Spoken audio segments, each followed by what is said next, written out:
Welcome back. Say hello on Twitter at Richard Serrett, the website strangeplanet.ca. Chilling footage has captured what is claimed to be a ghost passing inches from a woman as she sings a tuneful melody. The man recorded his sister belting out a tune when they were home together, but seconds into the clip, a disturbing presence is seen emerging from the young woman's right and passing behind her. It's not seen emerging on her other side in the video. It's taken at the siblings' home in Granadero, Bagoria, near Rosario, Argentina. The siblings only saw the apparition when they watched the footage back. As the property is opposite a graveyard, locals are convinced the building is haunted. You can check out the video for yourself. That's in the news section up at coasttocoastam.com. All right, let's get back to some ghost stories with Brendan Schexnayder, the host of Southern Gothic, right here on Coast to Coast AM. Welcome back to Coast AM. Brendan Schexnayder stays with us, storyteller, podcast host, the Southern Gothic podcast. And let's head back to New Orleans, Brendan. Well, I guess about a half hour northwest of New Orleans. There's an area called the Manchac Wetlands, and there's some pretty thick swamps in that area. And I suppose if you're a boater, you might want to be careful about alligators and submerged logs, which can also pose a serious threat. But there's something else they might need to worry about, and that is the ghost of a voodoo priestess who supposedly haunts the swamp and has placed a curse on the area. Tell us about Julia Brown. Absolutely. Well, this is a classic South Louisiana story right here. The swamps, Manchac. It is this location. It's about halfway between New Orleans and Baton Rouge. So if you were to head out of New Orleans, you just end up on all these long bridges out through the swamp. You're in the middle of nowhere out there. Okay, and these used to be just giant, vast cypress forests that were out there. But unfortunately, a lot of the logging over the years, the late 19th century, early 2000s, they harvested a lot of this for timber. And there used to be this one city out there. It was called Frenier. And Frenier, it was made up primarily of German immigrants who had settled out there. They were growing cabbage out in the swamp. They were harvesting this timber, and they were there for a long time. It was at one point it was called Schlosserberg. As you note, my name Schexnayder. This is essentially a lot of the folks that I'm descended from. It was called the German Coast. A lot of blonde hair, blue eye type people out there. They came from a Catholic background and everything. But there was this one resident there in Frenier, a woman by the name of Julia Brown, who actually she was given the property by the United States government. Her husband, Celestin, he fought in what was called the U.S. Colored Troops during the Civil War. And Julia was born enslaved down in New Orleans. She married Celestin, and he was given this land out there in the swamp for them to come build a homestead on. So here we have these two this African American family living out there with all these German immigrants, right? And according to legend, she was a voodoo practitioner at that point in time. She practiced this thing that the folks there in Frenier didn't really understand, whether or not she truly did or not, or we're not positive, but we do know that she kind of became the local healer for this community, right? Because it's a very isolated community. There was only two ways to get to Frenier. You could either travel there by boat, or you could take a train to get into Frenier, right? So if you got sick or something, you wouldn't want to wait for that to go back down to New Orleans or Baton Rouge. You might just go to Julia for help. Right. And, she, of course, was kind of a midwife over the years as well, delivered the babies there in town, and became a beloved member of the community. So folks, they appreciated her. But sometime, this was the early 20th century, her husband passed away. I believe it was sometime around 1910 or so. And at that point in time, whether or not she was just the melancholy from that or something went on with the community, they say that her relationship started to sour with the people, whether she felt taken for granted or who knows why. But they said when they would go out to see Julia at her place, she had this cabin out on the edge of town, out in the swamp in the middle of Manchac. So they go out to see her. Very frequently, she'd be sitting in her chair out on the porch, fiddling with a small piece of string or yarn or something, and she'd be singing this song. When I die, I'll take the whole town with me. Whoa. When I die, I'll take the whole town with me. I know, right? So here they are. This is a community out in the middle of nowhere in the dark swamp. No electricity or anything. Again, this is a German, blonde-haired, blue-eyed Catholic community who hears this woman that is very exotic to them, who practices a religion they don't understand, and helps them singing this song, When I Die, take the whole town with me. Well, Julia was still human, right? So eventually she did pass away in 1915, to be precise. It's September 28th, 1915. And of course, you can imagine some of the folks there wondered, well, what does this mean for our town here? So when she had her funeral 2 days later, the whole town came. They all piled into this house. Julia's there in her coffin, and everybody is just piled into that place. And whether or not it was because, they delivered their babies, maybe she delivered them, right? Maybe she's a beloved member of the community, or they were trying to appease her spirit because they remember what they believed might have been a curse. Everyone came. But little did they realize, since they're so isolated, that there was an immense hurricane that was making landfall down in New Orleans at that point in time. It was about 4 o'clock in the afternoon, and this hurricane was tunneling forward towards Frenier. And they were literally in the middle of her funeral when they felt the winds hit the outer bands of the hurricane starting to shake this small building that they're having the funeral in, and the water started coming down. I mean, you can imagine how scary that is, how much these folks are thinking, when I die, I'll take the whole town with me. And the walls are now shaking in the middle of her funeral. So everyone is freaked out. And, of course, they decide they're getting out of this house. And they start to run. And as they leave and the storm is coming down, this is a giant hurricane. This is the largest hurricane that was recorded prior to named storms. So the storm surges coming up. The water rose about 12 feet that day. Water's coming down from the sky. The winds are over 100 miles per hour at that point.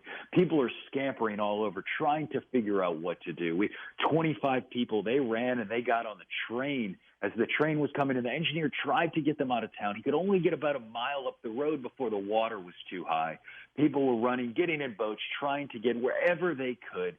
Some people even climbed the trees to get away from the rising floodwaters, which it sounds like this was even scarier of a death, because as they were up in those trees, they were forced to listen to their families who were drowning below them. Dear Lord. Massive destruction that day. It was over 200 people. They estimate between 200 and 400 people died from that hurricane on that day. And Julia's casket just floated right out into the swamp. So to this day, folks still wonder. They ask, Frenier is no more. That was the end of Frenier. If you happen to go down there now and you want to visit that swamp, there's a swamp tour there that will take you out on the property, and they'll tell you the story. And there's a fantastic seafood restaurant you can try. But aside from that, the community has never been able to rebuild itself. It's never been able to come back, But folks do say while you're there, of course, people have claimed to see the apparition of her. Most notably, though, at night, people say that you can hear people screaming and crying like they're drowning out there in the swamp. And some people have claimed to hear her as well, still singing that song, just echoing through there. But when I die, I'll take the whole town with me. Absolutely. I know. Now, whether or not that's what she said, this is one of those tales. We started the evening off talking about kind of the game of telephone. And this is one that we kind of question with the kernel of truth, because we know she's a real person. They actually had an obituary in the newspaper 2 days after the storm. And the newspaper told the story about how the folks in town knew the hurricane was hitting while they were at the funeral. It's documented in the newspaper that at 4 o'clock, when her funeral was going on, is when the wind started picking up. So it's a very true story. Now, whether or not she cursed the town or not, that's up for debate. But She's been painted as a picture of one of a voodoo priestess who is warning the town, we're destroying our community here by tearing down all these cypress trees. Or, obviously something bad could have happened as well. It depends who you ask down there in the swamp. That's an amazing story. Amazing. I forgot because during the break, or rather before the break, I'd asked you to talk about one of the scarier incidents that happened to you, and then I had to sort of interrupt you because we broke away, and I didn't let you finish the story. So this was, I think, a location where you are now in Franklin, Tennessee. Oh yeah. We have a spot here. I guess. I was talking about just some of the spots gone out that have been more kind of traditional scary. I haven't really. Had many experiences, and I know when we talked previously, I had joked I still have yet to really come across like a full apparition or something. I've never had an experience like that. As you were joking about the UAPs and all as well. But this particular property here in Franklin, it's an old Masonic hall, and it was built back between like 1860 and 1825. They actually opened the doors to it 1823. So they're having their bicentennial this year, and it's a 3-story Masonic hall. And it was built. Franklin was founded 1799, so this was like the skyscraper in the middle of this small southern community. It was like the Wild West back then. And Hiram Lodge number 7 is the Masonic order they're still there today. The building has been nothing but a Masonic hall for 200 years. Wow. Never used for anything else. And, they still have their meetings in the building and everything. And it's as I said, it's 3 stories. And if you walk in the front doors, it's beautiful original hardwood floors and exposed brick. And it's kind of been a community center over the years from time to time. And lately it hasn't been as much of a use. The number of men that are Masons there has certainly dwindled over the years, and they still have their kind of, and forgive my ignorance about the Masonic order, but it's kind of like their ceremonial rooms are on the 2nd floor, right? And, where they kind of have all of their dealings up there. But on the 3rd floor, that was meant for higher orders of Masons. So all the leaders from all these other lodges in Tennessee would all come and meet at this one. This was kind of a main central meeting place, this big 3-story building. And anyway, I've heard lots of stories over the years. The Masons have tons of ghost stories from the building. They talk about a disembodied voice singing in the back of the building, a woman singing old Irish folk tunes they'll hear. They've talked about hearing the sound of children playing on the stairs there.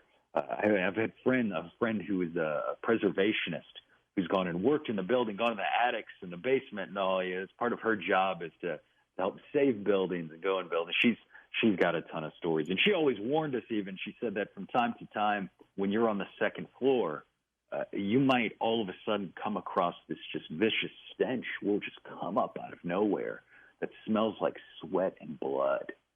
Oh. Just like the room just gets thick with it. And, they, of course, believe that this is from the time when the Masonic Hall was used as a field hospital. I mentioned earlier, after the Battle of Franklin, we had 10,000 people who died, went missing, or wounded. And this was one of the main hospitals. And apparently that's left quite the mark there, where people often complain about the heavy anxiety. But, I've been in the building a few times, and I was frequently told about these stories. But, they took me up to the 3rd floor one evening. I had never been up there. It was kind of, not that it was off limits or anything, but they kind of have the spots where they like to show visitors. And one day I was fortunate enough, I just went in the evening with my friend who was working on the property, and she's working to create the grants to help preserve the property, if you will. Mm-hmm. And we decided, she says, well, have you been upstairs? Let's go upstairs to this building. We went up there, and she's kind of describing just some of the things. Man, I tell you, it's the first place I have ever been where as soon as we entered it, it was like I just got kicked in the chest. It felt like just the amount of anxiety that came over me entering this room. And there wasn't even anything there. It felt like I came somewhere where people did not want me. Oh, wow. Just overcome with just that feeling of get out. And man, I tell you, Richard, I don't really I go to a lot of these places, but I didn't last 5 minutes up there, and I have not been back since then. And I don't scare easily. I've been to Waverly, been to all these haunted places, but I have no intention ever. I've never felt something quite as tangible as I did in that Masonic Hall and being on that third floor. So Did you really smell the property. Did you smell the blood and the sweat? I never got the smell at all, but it's one of the stories that's been told a lot. My friend said she's been up there with it. The Masons talk about it because it's in the room where they have their ceremonies on a regular basis when they'll get that. So it's interesting. It's an interesting place. I can only imagine the characters who have been in and out of this building over the 200 years as well that might still be lingering. We're coming up on a break here, so I want to start this story and finish it on the other side. But it's going back to New Orleans again, the French Quarter. A vampire, Jacques Saint Germain. Oh yes, Jacques. Yeah. Well, then I'll tee it up for you. There's the French Quarter. It is just ripe with stories. You cannot. Again, this is one of the places. Anywhere you go, you are going to get stories. And they are old stories that are built on top of old stories, right? And there's this one particular corner down in the French Quarter where it's like, if you look in one direction, you're a block away from the house that's Madame LaLaurie, which was the infamous Creole elite, Creole queen, if you will, who they found the horrific scene of violence where she was doing torturing enslaved people in her attic, and that's become known as the haunted house there. But if you look the next block, you look down and you see the old Ursuline convent is just a block away from that. And the Ursuline convent is notorious because they say the first vampires to come to North America lived up on the third floor of this convent, which is a whole other story in and of itself. And then if you kind of look at the block in the next direction, you've got several stories there about a story of the trunk murders that happened back in the 1920s that were purportedly caused by a paranormal spirit getting, a man feeling overcome that he had to murder his wife, right? But that's a lot of paranormal stuff. Stuff crammed into one block. Okay, we'll pick up on that when we come back, and we'll get into the story of the vampire of the French Quarter. Brendan Schexnayder, the host of Southern Gothic, the podcast, is with us on Coast to Coast AM. All right, welcome back. Brendan Schexnayder is with us, audio engineer, storyteller, the host of Southern Gothic, the podcast. And you were telling us about the vampire of the French Quarter in New Orleans. Are we talking about an actual vampire? I believe so. Yeah, New Orleans has quite the reputation for vampires, doesn't it? It's got that old European charm, and this gentleman Jacques Saint Germain, he's believed to be one of them down there. I had mentioned this kind of location where he is. The French Quarter is notorious for it, and there's a beautiful building on this street corner, where all this paranormal activity had. And it's an old corner building. It's symmetrical with the doors right on the corner. So it's probably a shop at some point. And there's these big, beautiful red doors, and it has the tall windows that are symmetrical on both sides. And on the second floor balcony, two of these windows have actually been bricked over, and they say it's because of this vampire and what had happened in the building back right at the end of the 19th century. A gentleman by the name of Jacques Saint Germain, as you said. So this is a time when New Orleans was kind of in a bit of change, right? Because following the Civil War, we had a shifting of financial ability in the city. A lot of people, lost a lot of money at that point in time. So the Creole elite were moving out of the city, and the French Quarter was kind of falling a little downhill into disrepair. And this gentleman came in town.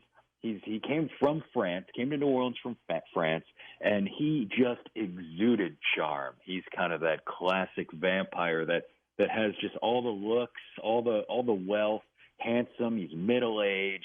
He seems to have this mastery of just languages and art, and a very charming individual, right? And nobody realizes at that point in time or really suspects much of anything about him, but he kind of becomes involved in the local social scene for years and just kind of goes around, and he's welcomed into town with fairly open arms. And he moves into this property, but he doesn't bring anything with him to the property. He has everything brought in from the city itself.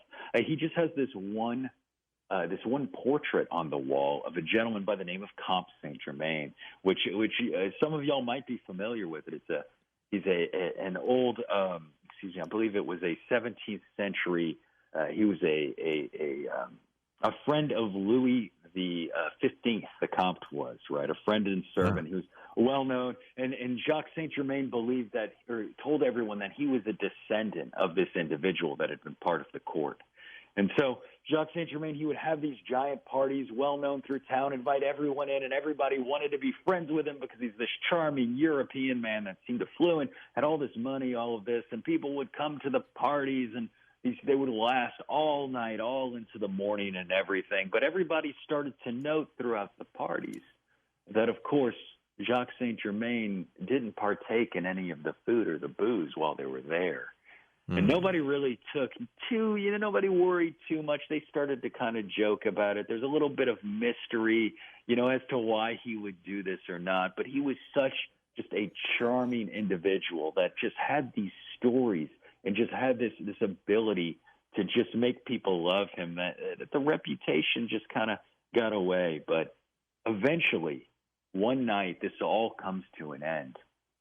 He had a large party there in the house, and everybody had left, and it's kind of the early hours of the morning down there in the French Quarter, and folks are walking down the street as the sun's coming up, and all of a sudden, from one of those upstairs windows in Jacques Saint Germain's house, a woman comes crashing out of the window and comes falling onto the ground in the French Quarter below, screaming and trying to get away, and she's running, and she's bloodied up and everything. And, of course, some policemen down in the French Quarter, they stop her, and they want to know what's going on. And she's just frantic at this point, screaming and crying that something – she was just involved in this just vicious assault. And she begins to describe the fact that she was there with Jacques Saint Germain. And, of course, what did he try to do? He tried to bite her neck and tried to drink her blood. Well, the police officers, they don't believe her, of course. Here's this is one of the rich guys here in town, and he's charming, and everybody loves him. She must have gotten drunk. Who knows what was going on at that party, right? But they figure they better go over there to the property, and they better ask Jacques a little bit about, what just happened. And Jacques answers the door, and he agrees to come down to the station later that day, and he'll make a statement. Well, they take the woman down, and Jacques, of course, he never shows up. Why would he, right? So later that night, the police, they come to the front door, they knock on the door, and they realize, of course, Jacques is no longer there. So they enter the property, and they go inside, and they kind of dig around, and they realize that in this property, he doesn't have anywhere to sleep. He doesn't have a lot of these kind of classic things. But they go down, and they see in the wine cellar that there's all these bottles of wine down there. But they look a little eerie, so they open one of them up. And you know what's inside, right, Richard? Oh, yes. Oh, it's blood, of course. It is blood wine right there. And this is when they all realize exactly who Jacques Saint Germain must be. But nobody ever saw him again in New Orleans. So if you go down there to the French Quarter and you see this property, like I said, they bricked over two of the windows on the property, and they believe that was to keep the evil inside. That's why those windows have been bricked over. I never drink wine. All right. We can't talk about Louisiana without welcoming our good friend Cornelius to the program. Cornelius, how are you, buddy? And Richard, how y'all doing? Great, thank you. Well, Brandon, I've heard your name mentioned during politics and stuff as Sheck Snyder, so I don't know if you're related to him. I'm sure we're all kin somehow. I figured you're all related. I went to a school, Alexandria Senior High School, with a St. John Romaine, so I don't know if he was a vampire or anything like that. But I was just telling Donna, the call screener, Richard, and I got to commend you on your music tonight. And when you had Lamar Hicks on, I got a hold of him. So that was a great interview. I'm still standing. But my question for you, Brandon, they call me the God Guns of Gold man, the Bible Bullets and Beans man here in Alexandria, Louisiana.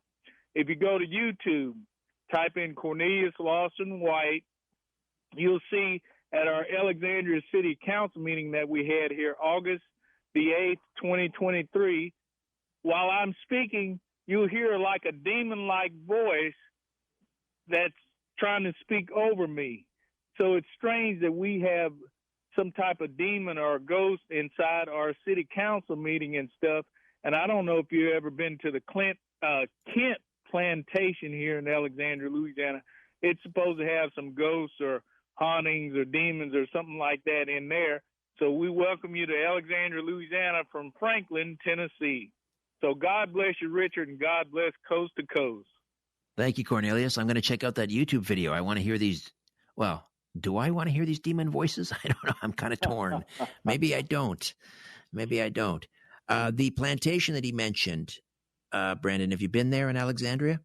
No, I've been to Alexandria before, but I've not been to that plantation. But that area right there was very heavily. They say more millionaires lived down there prior to the Civil War than lived in New York. All those plantations. Really? So it certainly has some history there. All right, let's say hello to Templar Tom is in Utica, New York. Templar Tom, welcome to Coast. Thank you, Richard. I'm absolutely amazed at that lodge in Tennessee being around for 200 years, especially in the same building. They must have had real masons building that. Real masonry, going by the book of King Solomon's Temple. We have a lot of, up here in New York, we were like ground zero for the development of Freemasonry in the United States. But even here, 200-year-old lodges and Knights Templar commanderies are relatively rare. We just celebrated our 200th anniversary and the Friday the 13th celebration at the same time at City Hall here the other day, and we were founded by DeWitt Clinton on February 8th, 2023. So we share basically a birth year with that Tennessee outfit, and I've got to congratulate them on that longevity. But getting them going down there. Hey, one thing I did want to ask as well: how did you find the guys who took you for the tour?